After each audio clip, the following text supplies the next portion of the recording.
Hey, we are glad to see you, and we wanted to let you know that we're going to reopen the church anytime soon. And so we just want to talk to you a little bit about how we're going to go about this. So greetings, whatever time of day it is, and just... I'm what sorry. are you doing? I just wanted to demonstrate the type of gear that I thought that might be helpful for us when we come back to keep us from being contagious. Well, I know a lot of people have a lot of different thoughts about all this, but I think that might be a little overboard, Eric. Okay, all right. Okay, I'm going to go back to the video here. All right. Goodness sakes. Well, anyway, we have been talking a lot about how this is going to work, okay? So the board's been getting together, the leaders been talking, and we want to make sure that we're keeping everybody as safe as possible as we come back to church. What we want to do here is we want to just talk to you a little bit about entrance all the way to exit. This past week or so, we sent out a note so all of you could have that in written form. But we wanted to take a moment to make a video and just walk you through this as well. So even when you come onto the grounds, we want you to be considerate about where you park your car even. And make sure that you park your car far enough away from other people that, yeah, okay. And would this be? This self-contained unit. Well, you're safe, that's for sure. Even my hair follicles would be safe. We should be able to get closer to 6 foot with that I on. think so. I would think so. But okay. Thank you, Eric, but I think that still might be a little overboard. You don't need to go that far, okay? So you don't have to bring your respirator in or your CPAP machine or whatever, okay? We don't have to go that far. I think we'll be safe.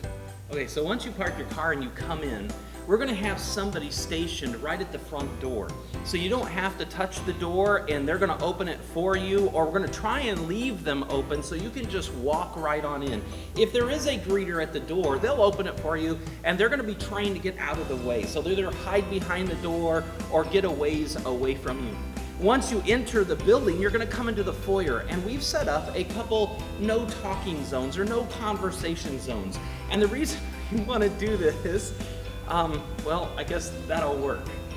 But yeah, okay, all right. We don't have to go this far again, all right? We're not going to tape your mouth shut. We know that we are a friendly church, and we love our conversation. We love greeting one another when we come into the building. But here's what happens. When you come in and you start talking at a doorway, or we have a narrow hallway leading into our worship center, if you start talking in those areas, it makes it really difficult for other people to get around you. So we're just having some no talking zones or no conversation zones. You can still have a casual greeting, but just keep it really short and keep moving so we don't block the doorways from other people coming in. So let's talk about social distancing for just a minute. You've heard a lot about that, and we want to be able to practice social distancing in the church. And now this one I knew about. Somebody came up with a social distancing ring, right, Eric? Yes, this is just not designed to keep us 6 feet apart. We'll all have to wear one. We can wear different colors. We can, however we'd like to go about that. Yeah, that's to keep us from bumping into one another.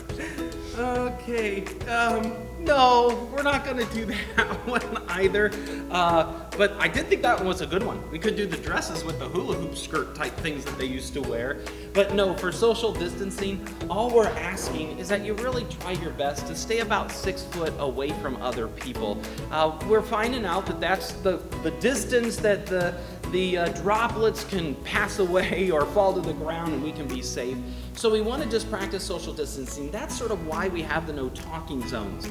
Also, in the no talking zones, a lot of people have asked about wearing masks to church.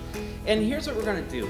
Instead of saying we have to wear a mask the whole time, we're going to ask you to wear a mask simply in the hallway, in those no talking zones. It'll remind us to keep conversations short there, but it'll also help us reduce a little bit of the stuff that's being passed around in those. Oh gracious, we're seeing more things happening off screen here. Okay, well, you're right. We want to greet one another. We are a friendly church. That is one solution to being able to greet one another. And I have my frog mask on. Okay. My Valley City frog mask, but it should help. I'll be in the hallway. I'll be the no talk police. We might need some folks like that. No talk police. Okay. for the social distancing. We also love to shake hands. We love to give hugs. Right, for the time being, we're gonna have to reduce that a little bit. I know you'll wanna shake hands or you'll wanna bump an elbow or do the fist thing, but just as we come back together over the next month, let's just keep physical contact down to a minimum, even though we want to. That might be an idea, but here's my thinking. Let's let our greetings be our handshake. So when you come into the building, you see somebody you haven't seen for a while, give them just a warm, hearty hello, been missing you. Let people know how you express your feelings. Let them know how you feel about not being able to see them. And let's let our voices be our handshakes over these next couple weeks and months. One of the things that we've designed as we come back together is we're going to have a couple different Sundays as we begin to worship again. The first couple Sundays that we're going to get together, we're going to leave just for our seniors, those that don't have children at home. And some of our seniors are the most vulnerable among us, and we don't want to mix the kids in quite yet. So we're also going to have a couple kids Sundays as well. So we're going to have a soft opening in May, the last 2 Sundays in May, where our seniors can come and they can enjoy worship. We're going to actually plan the whole service this way a little bit, just for our seniors, playing some more hymns on those Sundays. Are you okay? It's a long walk in from that front door there. I mean, And this is one of the reasons why we want to separate these Sundays. Because we know kids have a bundle of energy and they love to run up and down the halls. And our seniors are a little slower getting in and out. So we want to take our time. We want to allow the seniors just to have a couple Sundays all to themselves. But I hope it's okay with our seniors. well, we seniors sure deserve it, so. Okay, well, in a couple Sundays then, we're going to do families only. If you seniors feel comfortable coming to church on those Sundays, you're welcome to come, but we really are going to focus those services on our kids. And so we're going to do crafts, we're going to do some kids stories during the service, and those will be the first 2 Sundays of June. So senior Sundays and kids Sundays. Sounds good to me. Are you going to be able to make it? Yes, I'll make it. Do you need help? No, I'm just fine. All right. So now that you've come into the sanctuary, one of the things we've done is we've set up the sanctuary very differently. We have tables set up for families. We have some areas where seniors can sit as well. But the reason we want to do this is we realize our children are really important to us, and we want to make sure the children are safe as well. And we all know that they love to run around and they love to play. So what we've done is we've decided to set tables up for families. And so the kids, we want you to sit with your moms and dads, and we're going to have the service really geared for you even, so that you'll enjoy the service. And moms and dads, we're going to put those tables on the south side of the building. And if during the service you kids start getting a little antsy and need to move a little bit, you're welcome just to go out the side door, play on the ark for a little while, and then come back in. Another thing of safety that we just want you to be aware of is if you're not feeling good and you're sick, it's okay. Just stay home. That'll help keep the rest of us safe as well. And if you like, you can also take your temperature before you come.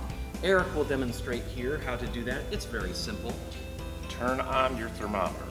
Make sure that it is on before you use this device.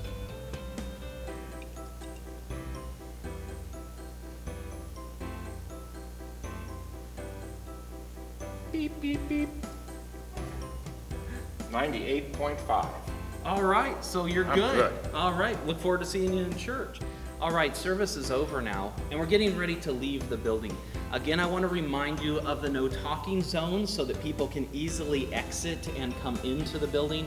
Also, we're going to have some areas around doors that will be taped off so it's very clear where you should keep your conversations to a minimum. And again, to keep ourselves safe, all we're asking is that you wear just a simple mask. It doesn't have to be wild and crazy like we've already done. It's just a simple mask as you're coming down the hallway. Once you come in, you can take that mask off, but once you leave or get ready to leave, just slip the mask on, walk through the hall, head back out to your car. I tell you what, we want to keep all of us safe and healthy as we come back to worship God in these next couple of weeks. Well, I want to say thanks to the crew that's come out and helped me today put this little video together. We hope that you've had some fun watching it as we get prepared and ready to come back together. And I want you to hear this because we haven't been able to say this for a long time. We look forward to seeing you this Sunday.